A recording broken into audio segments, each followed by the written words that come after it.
Study IQ IAS, अब तैयारी हुई अफोर्डेबल।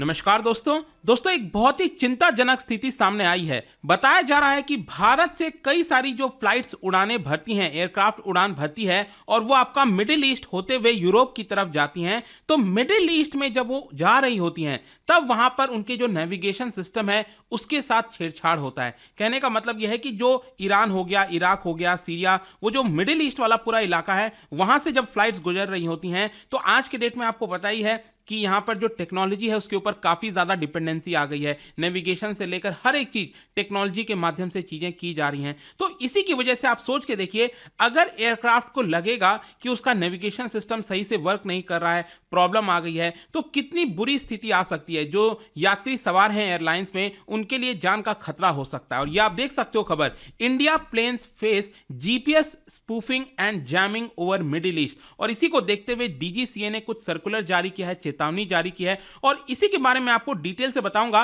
कि एग्जैक्टली ये होता क्या है। मतलब आखिरकार जो नेविगेशन सिस्टम में स्पूफिंग की जाती है, जैमिंग होता है, वो कैसे वर्क करता है, इसका मतलब क्या हुआ, वो सब कुछ हम जानेंगे। काफी कुछ जानने को है, चलिए आगे बढ़ते हैं। लेकिन उससे पहले ध्यान रखिएगा, आप में से जो भी लोग UPSC की तैयारी कर रहे हैं, कोई भी बैच लेना चाहते हो, जैसे इंग्लिश या फिर हिंदी बैच, जिसके अंदर complete preparation, prelims, mains, interview सब कुछ आपको कराया जाता है लाइव क्लासेस के माध्यम से, पर्सनल मेंटरशिप, और सबसे बड़ी बात, कल से हमारा जो इंटेलिजेंस ब्यूरो वाला बैच है वो स्टार्ट हो रहा है। तो आप अगर यूज करते हैं कोड अंकित लाइव हमारे वेबसाइट ऐप पर जाकर, या फिर कमेंट सेक्शन में जो लिंक है, तो आपको मैक्सिमम डिस्काउंट मिलता है हमारे सभी बैचेस में, या फिर ऑप्शनल के भी बैचेस आप ले सकते हैं। और इसके अलावा अगर आप MCQs अटेम्प्ट करना चाहते हैं तो मेरे इंस्टा पेज पर जाइए, वहां पर स्टोरीज में जितने भी MCQs हैं उसको आप अटेम्प्ट कर पाएंगे। चलिए शुरुआत करते हैं और सबसे पहले ये देखते हैं कि एग्जैक्टली हुआ क्या है। देखिए, भारत की एविएशन रेगुलेटर, जो पूरा एविएशन से रिलेटेड सेक्टर है, उसको रेगुलेट किया जाता है by DGCA, directorate general of civil aviation.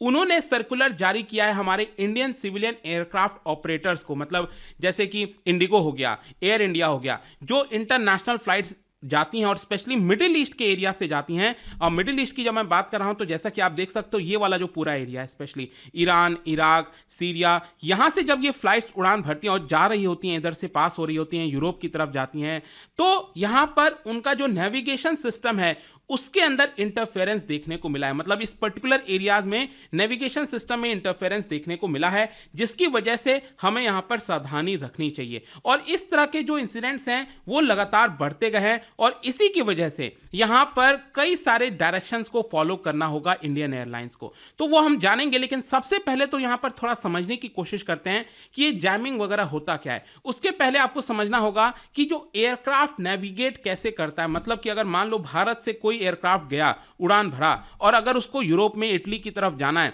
तो वो कैसे जाएगा, मतलब क्या प्रोसीजर है, कैसे वो नेविगेट करता है। जो नेविगेशन की पूरी जिम्मेदारी होती है वो होता है आपका GNSS के through, that is global navigation satellite system. अब दुनिया भर में आप देखोगे तो जो GNSS होता है उसमें सबसे पॉपुलर है GPS आप सबको पता है कि ज़्यादातर इस्तेमाल किया जाता है।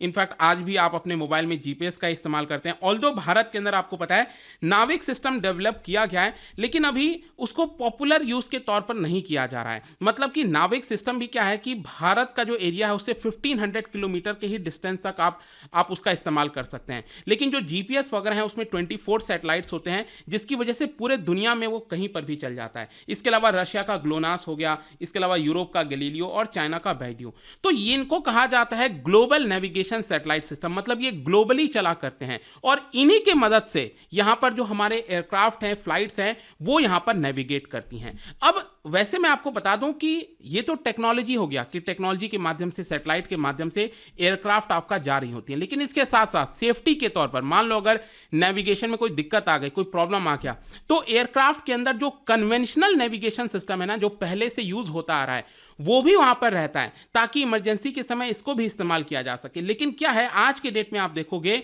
तो यहां पर GNSS का सबसे ज्यादा इस्तेमाल किया जाता है, और इसका यूज काफी ज्यादा बढ़ गया है, और बहुत कम ऐसा होता है है कि कन्वेंशनल नेविगेशन सिस्टम को एयरक्राफ्ट इस्तेमाल करते हैं। तो ये नेविगेशन का हमने समझ लिया। अब क्वेश्चन ये है कि स्पूफिंग और जैमिंग का मतलब क्या है, ये टर्म का मतलब क्या होता है। देखो, स्पूफिंग और जैमिंग का सिंपल अर्थ ये हुआ कि जब आपके एयरलाइंस का जो सिग्नल है उसको इंटरप्ट करने की कोशिश की जाती है, स्पेशली स्पूफिंग के समय।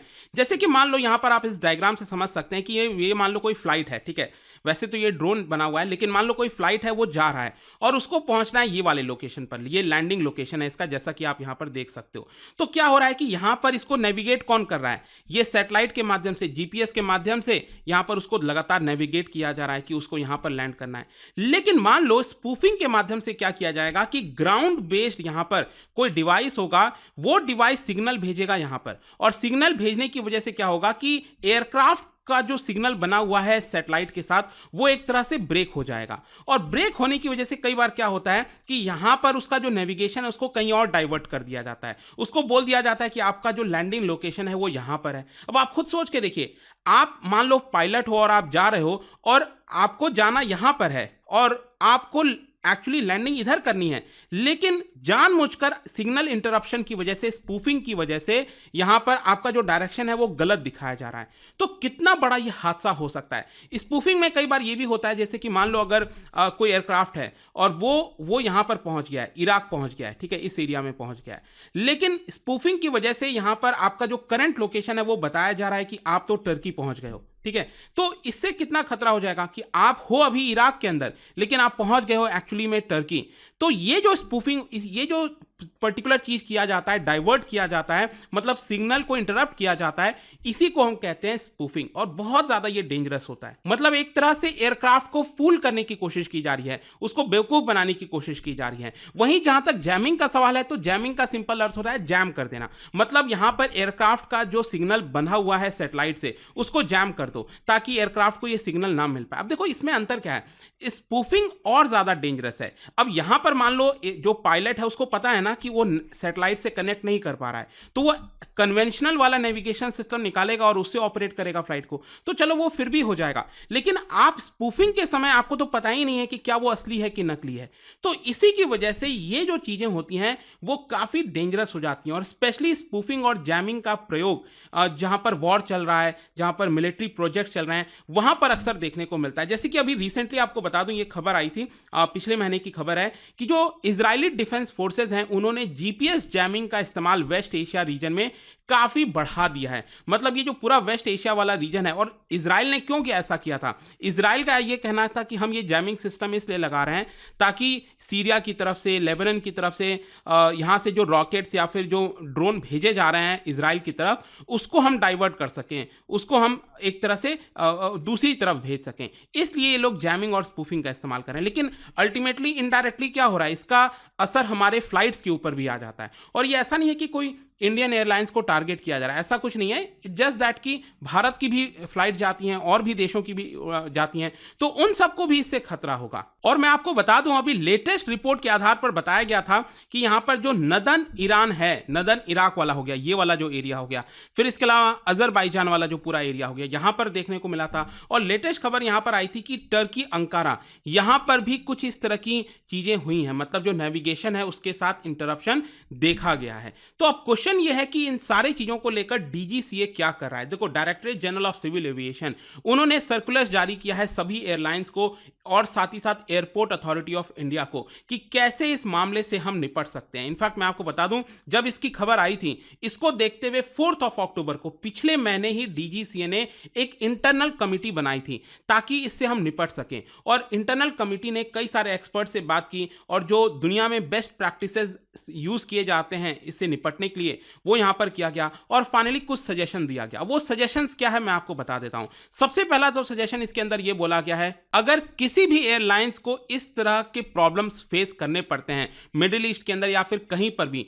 तो सबसे पहले उनको इसके बारे में खबर देनी होगी सरकार को। डीजीसीए को बताना होगा कि हमारे एयरलाइंस के साथ ये इंटरप्शन हुआ है। फिर दूसरा यहां पर ये बोला गया है डीजीसीए ने कि आप एक स्टैंडर्ड ऑपरेटिंग प्रोसीजर इसको बनाइए। स्टैंडर्ड ऑपरेटिंग प्रोसीजर बहुत ज्यादा जरूरी है। इनफैक्ट मैं आपको बता दूं, देखो, स्टैंडर्ड ऑपरेटिंग प्रोसीजर का सिंपल अर्थ ये होता है कि मान लो अगर पायलट है कोई, और वो फ्लाइट उड़ा रहा है और ये स्पूफिंग या फिर जैमिंग हुआ फ्लाइट के साथ, तो उस समय उसको क्या क्या स्टेप लेने चाहिए, स्टेप नंबर 1 2 3 इस तरह से, तो उसको कहते हैं स्टैंडर्ड ऑपरेटिंग प्रोसीजर। अब कोविड हुआ तो आपको याद है ना, एसओपी की बात हो रही थी, कुछ वैसा ही। अब क्या होता है कि स्टैंडर्ड ऑपरेटिंग प्रोसीजर अलग अलग रीजन्स के लिए अलग अलग होते हैं। जैसे कहने का मतलब यह है कि मान लो अगर हमारी फ्लाइट मिडिल ईस्ट में है तो यहाँ के लिए स्टैंडर्ड ऑपरेटिंग प्रोसीजर अलग होगा, अगर हमारी फ्लाइट रशिया की तरफ है तो वहां पर अलग होगा, क्योंकि वहां पर अलग जीएनएसएस का इस्तेमाल हो रहा है, राइट।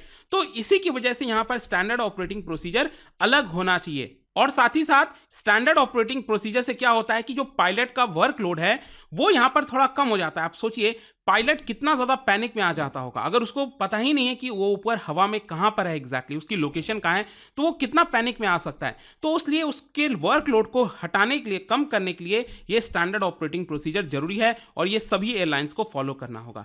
फिर इसके साथ साथ यहां पर यह भी बोला गया है कि जो पायलट्स की ट्रेनिंग होती है उसमें इसको मैंडेटरी किया जाए। मतलब इस तरह की चीजें यहां पर जो भी इस तरह के केसेस हो सकते हैं, क्या होगा नहीं होगा, तो ट्रेनिंग में ये इंक्लूड होना चाहिए कि पायलट उससे कैसे यहां पर हैंडल कर पाएगा। और फाइनली यहां पर यह भी बोला गया है कि जो सेफ्टी रिस्क असेसमेंट है तो यहां पर उसको स्टिमुलेटर के तौर पर इस्तेमाल करना, देखना कि अगर मान लो एक्चुअल में ऐसा हुआ तो आप किस तरह से चीजों को फॉलो करोगे। तो वो सारी चीजें जो सेफ्टी रिस्क असेसमेंट है वो भी यहां पर बनाना होगा। तो ये सब खबर आई होप दोस्तों आपको समझ में आ गई होंगी कि एग्जैक्टली हो क्या रहा है यहां पर और क्यों यहां पर सिग्नल जैमिंग की बात हो रही थी एयरलाइंस को लेकर। जाने से पहले एयरलाइन से रिलेटेड 2 स्टेटमेंट दिए हुए हैं, आपको बताना है कौन सा करेक्ट है और इसका राइट आंसर आप सबको पता है मेरे इंस्टाग्राम पर तो मिलेगा ही, वहां पर अगर आप नहीं हो कोई बात नहीं, टेलीग्राम से ले सकते हैं इसका सही उत्तर। मैं कई सारे जो एमसीक्यूज हैं वो यहां पर स्टोरीज में डालता रहता हूं।